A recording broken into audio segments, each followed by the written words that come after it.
अजीज दोस्तों, अस्सलाम वालेकुम, नमस्ते, सत श्री अकाल, जय जिनेंद्रा, गुड आफ्टरनून।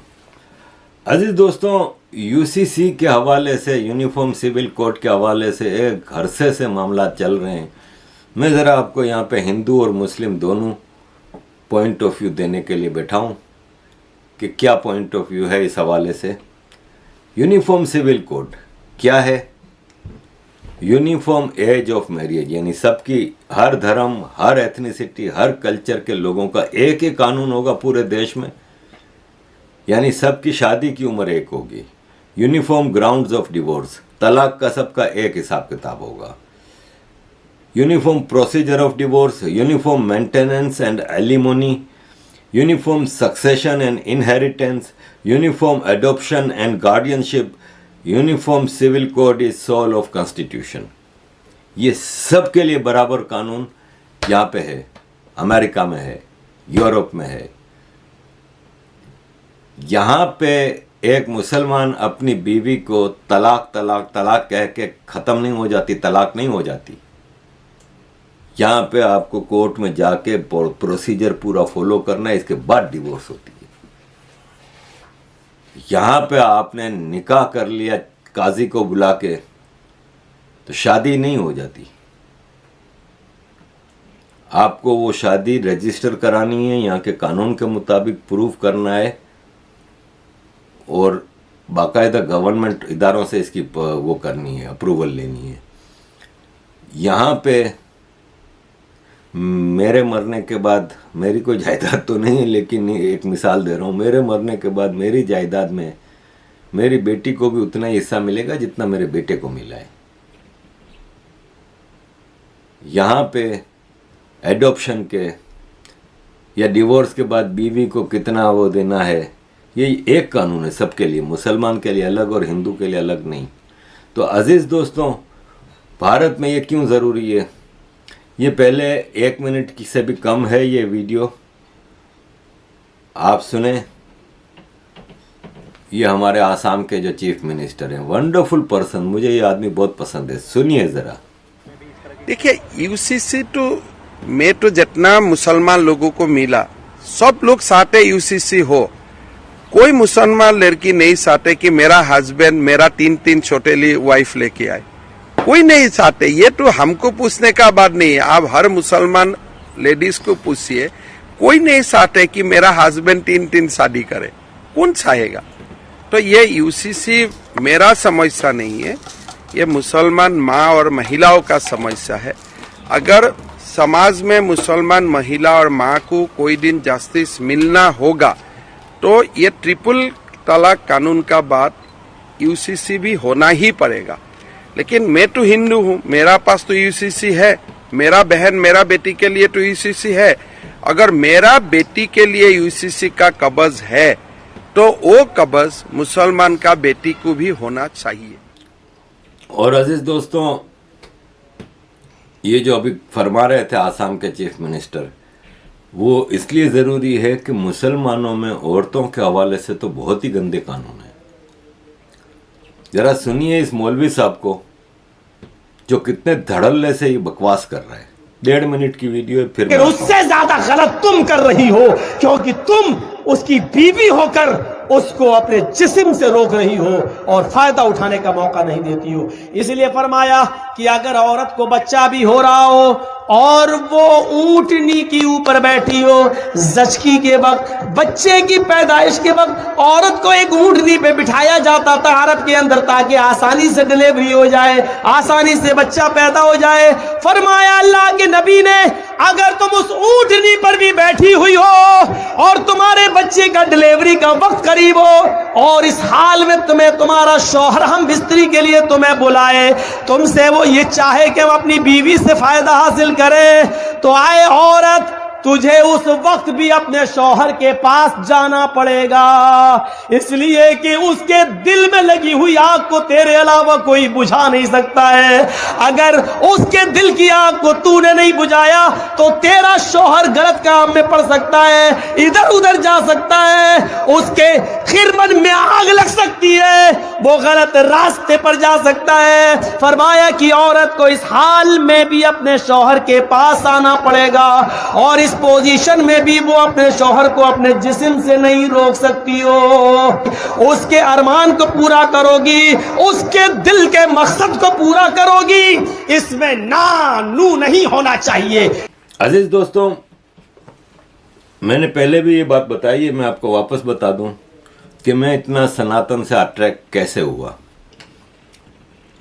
पाकिस्तान से मैं मदरसों में तो नहीं पढ़ा, जब 4-5 साल का था, 5-6 साल का, तो मेरी माँ ने मोहल्ले में एक बाई होती थी, मौलवी, मौलाना उसको हम क्या कहते थे, तो उसके पास भेजा था मुझे कायदा पढ़ने के लिए। कुरान से पहले कायदा पढ़ते, फिर हम सऊदी अरब मूव हो गए थे, तो मुझे जो कुरान पढ़ाया है वो मेरी माँ ने घर में पढ़ाया है। लेकिन बहरहाल आप एक पाकिस्तान के ज़ियाउल हक के दौर में हम फिर रहे। सऊदी अरब से वापस आने के बाद मैंने स्कूल, कॉलेज, यूनिवर्सिटी का टाइम वहाँ पे गुजारा ज़ियाउल हक के ज़माने में। तो वो पाकिस्तान बड़ा एक्सट्रीमिस्ट था, तो ज़ाहिर है छाप लेके मैं निकला था दुनिया में। जब यूरोप आया और यूनाइटेड नेशन से जुड़ा, तो मुझे जब universal charter of human rights पहला किताबचा मिला था यूनाइटेड नेशन से, जो मैंने स्टडी किया, तो बड़ा कॉन्ट्राडिक्टरी लगा कुरान और इस्लाम से, कि वो राइट्स जो कि इस्लाम नहीं देता वो यूनाइटेड नेशंस के ज़रिए सब पे लाजिम है, लागू है। और यूनाइटेड नेशंस की बेशुमार ट्रीटीज़ और कवर्नेंट्स हैं इन हवालों से, इन मुख्तलिफ राइट्स के हवाले से। सिविल एंड पॉलिटिकल राइट्स हैं, economic, social and cultural rights हैं, माइनॉरिटीज़ के हवाले से हैं, विमेन राइट्स हैं, चाइल्ड राइट्स हैं, लेबर राइट्स हैं, बिजनेस राइट्स हैं। ये सब हमने स्टडी किए तो काफ़ी कॉन्ट्राडिक्टरी नज़र आए इस्लाम से। और वहीं से मैंने फिर सवालात मेरे जहन में आने लगे कि बात तो यूनाइटेड नेशंस की सही है कि हर इंसान बराबर होता है, ये वो, तो फिर यहाँ पे क्यों औरतों के साथ ये है और वो, ये सब चीज़ें मैं सवालात के जवाब ढूंढता रहा। और फिर जब मैंने सनातन स्टडी करना शुरू किया, गीता पढ़नी शुरू की, तो मुझे ये लगा कि जो हज़ारों साल पहले गीता में कहा गया है, सनातन में कहा गया, वही तो अडोप्ट किया गया universal charter of human rights. तो अजीज़ दोस्तों, भारत का तो बड़ा सिंपल सा सनातन कल्चर है और यूनिफॉर्म सिविल कोड हिंदुओं ने तो हर जगह अपने लिए लागू किया हुआ है और बड़ा साफ सुथरा है। आप ज़रा सुनिए अश्विनी उपाध्याय जी की ये 2-2 मिनट की 2 वीडियो एक साथ में लगा रहा हूँ, जिसमें पहले वो बता रहे हैं कि भगवान राम जी के ज़माने में यूनिफॉर्म सिविल कोड था और क्या था, और फिर आज के दौर में क्यों ज़रूरी है। 2 छोटी वीडियो हैं 2-2 मिनट की अश्विनी उपाध्याय जी की। इसके बाद मैं आखिरी पॉइंट पर आता हूँ कि why it is important for Muslims to have uniform civil code. भगवान राम ने एक पति एक पत्नी का नियम कितने हजारों साल पहले लागू किया था। ये हमारी संस्कृति है। नहीं तो कौन ऐसा राजा नहीं था जो भगवान राम को अपना दामाद नहीं बनाना चाहता था? कौन ऐसा राजा नहीं होगा जो लक्ष्मण जी को अपना दामाद नहीं बनाना चाहता होगा, भरत जी को अपना दामाद नहीं बनाना चाहता होगा, शत्रुघ्न को नहीं चाहता होगा। और उस जमाने में तो पॉलीगैमी थी, बहुविवाह होता था। भगवान राम के पहले भी हुआ था, लेकिन भगवान राम ने तय किया नहीं, एक पति एक पत्नी का नियम चलेगा और सब पे लागू होगा।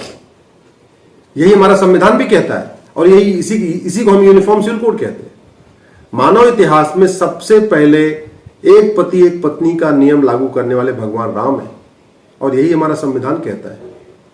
मानव इतिहास में सबसे पहले हम दो हमारे दो लागू करने वाले भगवान राम है। आप खुद भी सोचिए, भगवान राम के 2 बच्चे, भगवान लक्ष्मण के 2 बच्चे, भरत जी के 2 बच्चे, शत्रुघ्न जी के 2 बच्चे, न किसी को 1 बच्चा न किसी को 3 बच्चा।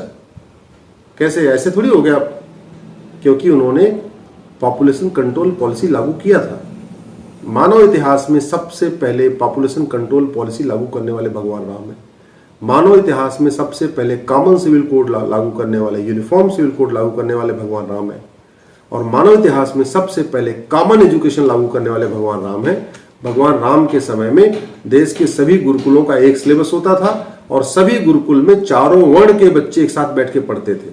भगवान राम के पहले तक गुरुकुल अलग अलग थे, गुरुकुल का सिलेबस भी अलग था और राजाओं के लिए अलग गुरुकुल थे, ब्राह्मणों के लिए अलग गुरुकुल थे, क्षत्रियों के लिए अलग गुरुकुल थे, वैश्य के अलग गुरुकुल थे।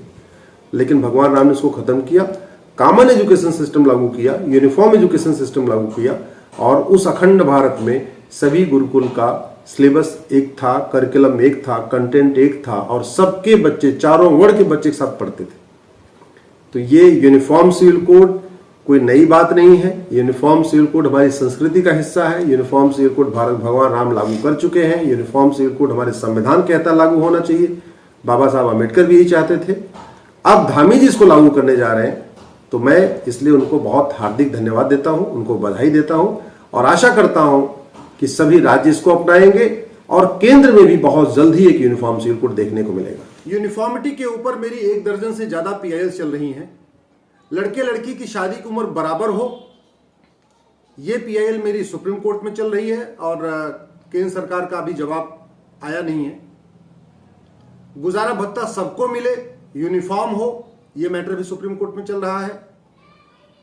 इसी तरीके से एडॉप्शन, गोद लेने की प्रक्रिया सबके लिए यूनिफॉर्म हो, ये भी सुप्रीम कोर्ट में चल रहा है।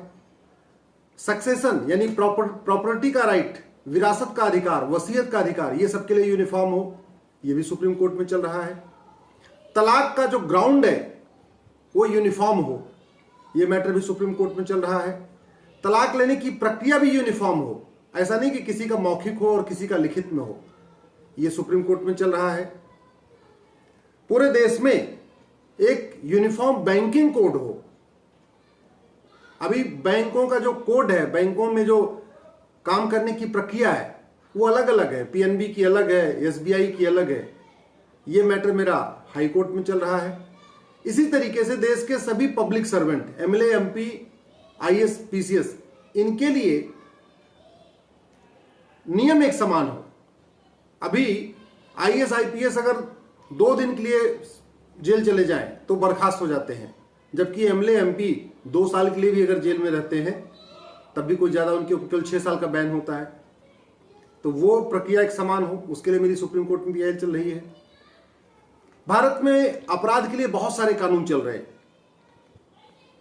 घूसखोरी का अलग कानून, जमाखोरी का अलग कानून, मिलावटखोरी का अलग कानून, कालाबाजारी का अलग कानून, नशा तस्करी का अलग कानून, मानव तस्करी का अलग कानून, ये सब कुछ मर्ज करके 1 नेशन 1 पिनल कोड बने, एक देश एक दंड संहिता बने, ये मैटर सुप्रीम कोर्ट में है।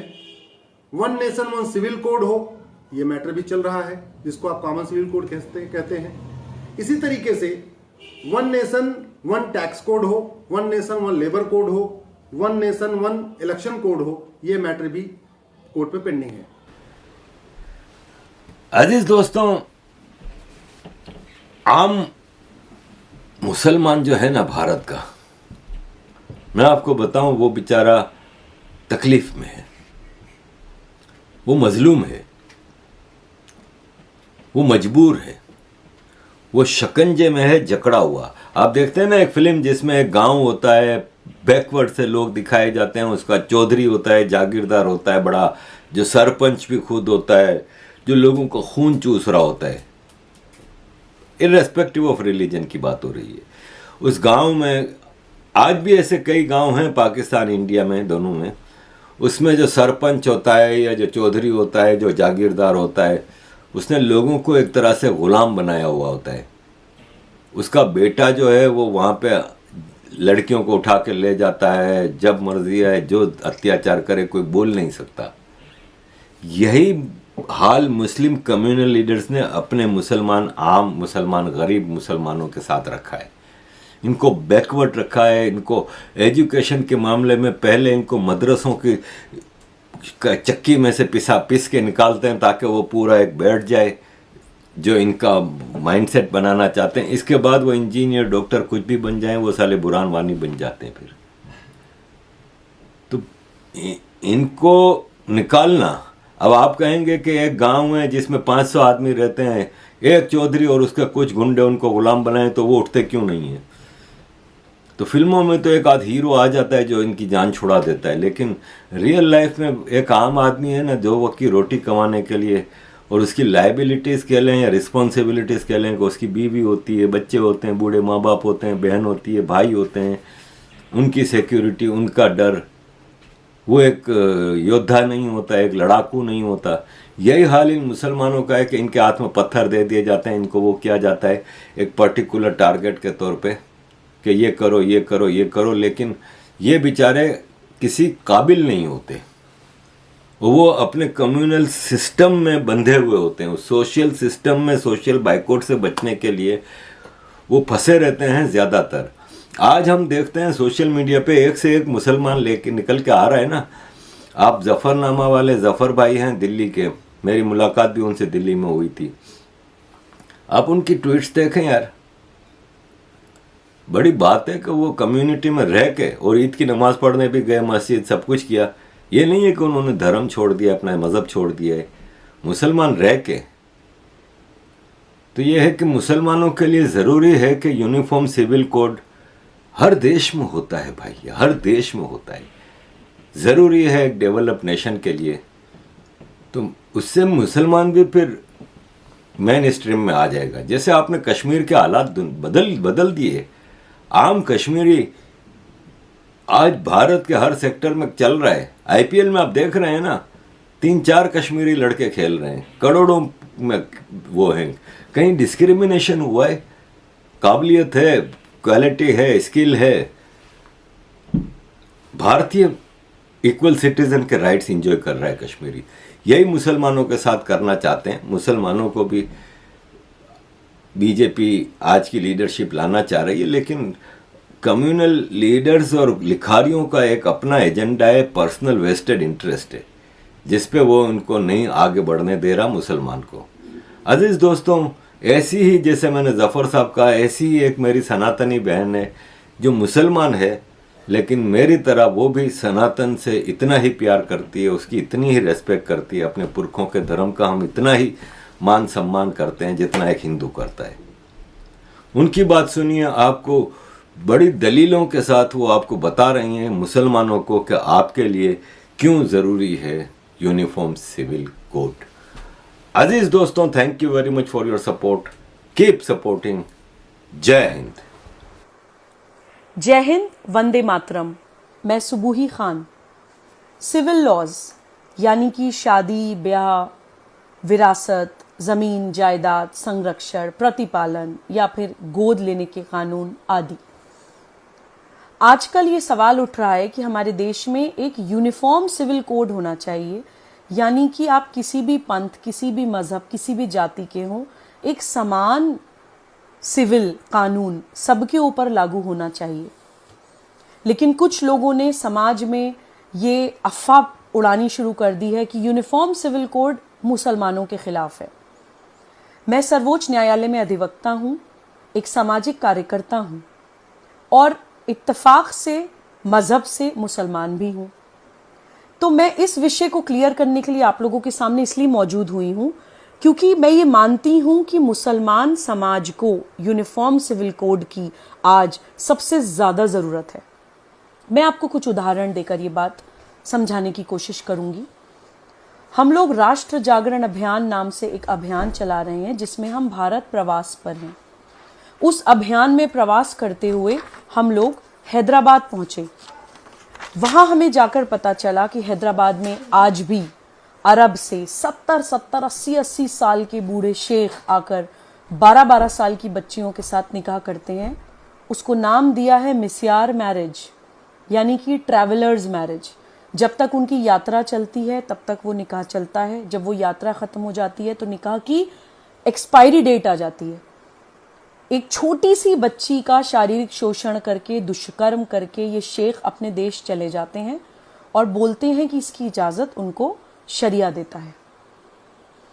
आज भी मुसलमान समाज में पुरुष बहुविवाह करते हैं।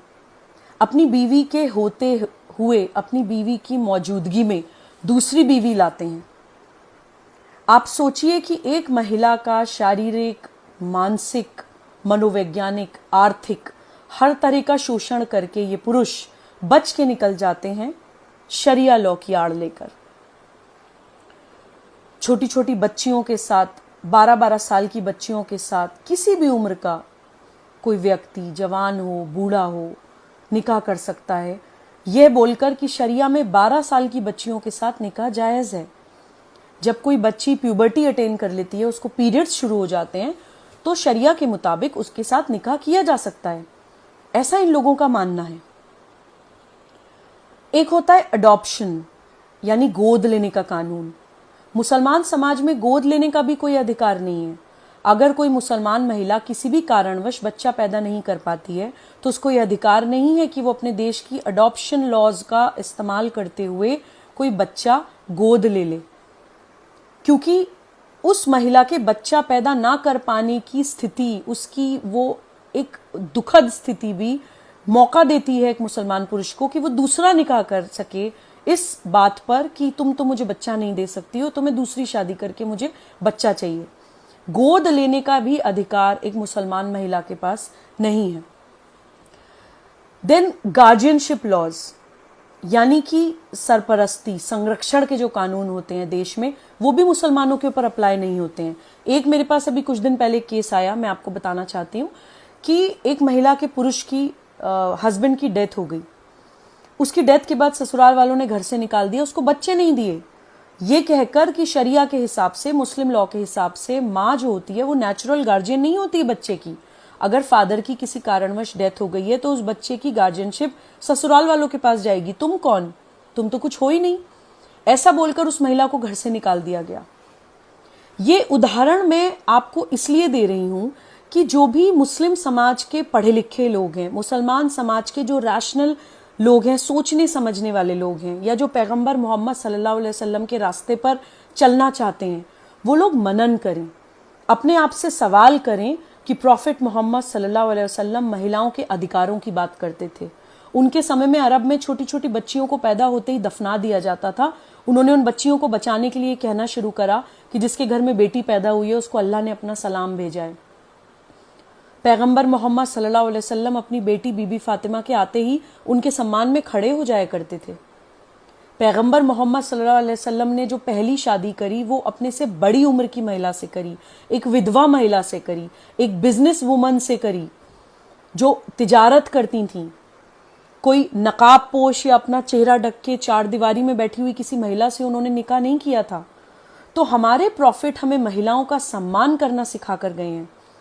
प्रॉफिट मोहम्मद सल्लल्लाहु अलैहि वसल्लम अपने घर के काम खुद करते थे, खाना खुद बनाते थे, कपड़े खुद धोते थे, घर के सारे बेसिक काम खुद करते थे। उनके रास्ते पर चलने वाले हम लोग, हमने महिलाओं को एक सेक्सुअल कमोडिटी बना दिया है। इस्लामिक समाज के, मुसलमान समाज के सारे अपराध महिलाओं के और छोटी छोटी बच्चियों के साथ होते हैं, और अगर उनके फेवर में कोई कानून आ रहा है तो हम उसका भी विरोध करने के लिए खड़े हो जाते हैं। हम क्या कर रहे हैं? मैं अपील करना चाहती हूं इस्लामिक समाज के जितने भी समझदार लोग हैं, ठीक है आपकी नाराजगी किसी व्यक्ति, किसी संगठन या किसी पार्टी से हो सकती है, लेकिन उन छोटी छोटी बच्चियों की तरफ देखिए जो अपनी सुरक्षा के लिए, अपने सम्मान के लिए, अपने भविष्य के लिए हमारी तरफ देख रही हैं। हम समझदार हैं, हम पढ़े लिखे हैं, हम उनको इस दलदल से निकाल सकते हैं। कृपया यूनिफॉर्म सिविल कोड का साथ दीजिए और इन बच्चियों का हाथ पकड़ के इनको इस गंदे दलदल से बाहर निकालने में सहयोग करिए। जय हिंद, वंदे मातरम।